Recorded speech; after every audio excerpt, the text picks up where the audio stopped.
মা বোনেদের সম্মান আমাদের সকলের সম্মান। আরজি করের ঘটনায় দোষীদের ফাঁসি এবং রাম বাম শ্যামের চক্রান্তের বিরুদ্ধে জগৎবল্লভপুর কেন্দ্র তৃণমূল কংগ্রেসের বিভিন্ন অঞ্চলে মিছিল ও সভা অনুষ্ঠিত হলো 31শে আগস্ট। ডোমজুর দক্ষিণ ও উত্তর ঝাঁপড়দহের এই মিছিলে উপস্থিত ছিলেন ডোমজুর পঞ্চায়েত সমিতির পূর্ত কর্মাধ্যক্ষ সুবীর চ্যাটার্জি, শিক্ষা কর্মাধ্যক্ষ জয়দীপ বর্মন, উত্তর ঝাঁপড়দহের প্রধান মনিকা হাজরা, উপপ্রধান সুভাষ পাত্র, ডোমজুরের প্রধান কবিতা পাল, দক্ষিণ ঝাঁপড়দহের সভাপতি কৌশিক গাঙ্গুলি, প্রধান আশিস আহিরি, অরিত্র দাস, বন্দিতা দে, সোমা দাস প্রমুখ। পশ্চিমবাংলার সরকার দোষীকে সঙ্গে সঙ্গে অ্যারেস্ট করে, কিন্তু 4 দিন থেকে 5 দিন যাওয়ার পর কলকাতার হাইকোর্ট তারা সিবিআইকে এই মামলার দায়িত্ব দেওয়া হয়। সেই পরিপ্রেক্ষিতে আজকে প্রায় 24 দিন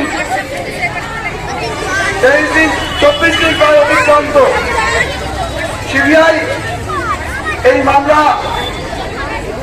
তারা ইনভেস্টিগেশন করছে, তদন্ত করছে, কিন্তু আজকে দিনে দাঁড়িয়ে আজকে 31 আগস্ট একটা চুরো খুঁজে পায়নি, একটা আসামিকেও ধরতে পারেনি। এর বিরুদ্ধে সারা বাংলা জুড়ে আজকে আমাদের জননেত্রী তথা পশ্চিমবাংলার মাননীয় মুখ্যমন্ত্রী মমতা বন্দ্যোপাধ্যায়ের নির্দেশে সর্বত্র আমাদের মিছিল এবং ধর্ণা হচ্ছে।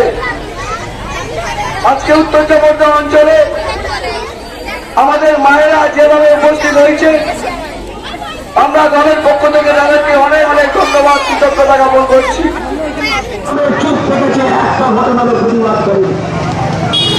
যে রাজ্যে ঘটেছে সেই রাজ্যের মুখ্যমন্ত্রী তারা ব্যবস্থা নেয়নি, তারা তৎপর হয়নি। সেই নির্যাতিতাদের বাড়িতে গিয়ে পৌঁছায়নি সেই সমস্ত রাজ্যের মুখ্যমন্ত্রীরা।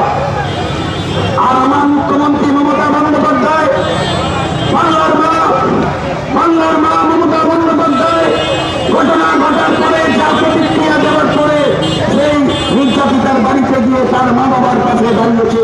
এটা হচ্ছে মমতা বন্দ্যোপাধ্যায়, এটাই হচ্ছে মুখ্যমন্ত্রী মমতা বন্দ্যোপাধ্যায় প্রশাসন। আজকে সেই জায়গায় দাঁড়িয়ে বাংলার বুকে মার্কসবাদী কমিউনিস্ট পার্টির যে অত্যাচার, যেভাবে অত্যাচারীরা যেভাবে হিংসা চালিয়েছে, তাদের যে প্রজন্ম এখন দাঁড়িয়ে সেই প্রজন্ম দাঁড়িয়ে বড় বড় কথা বলছে, সেই প্রজন্মে তাদের পূর্বপুরুষদের ইতিহাসটাকে জেনে রাখা উচিত।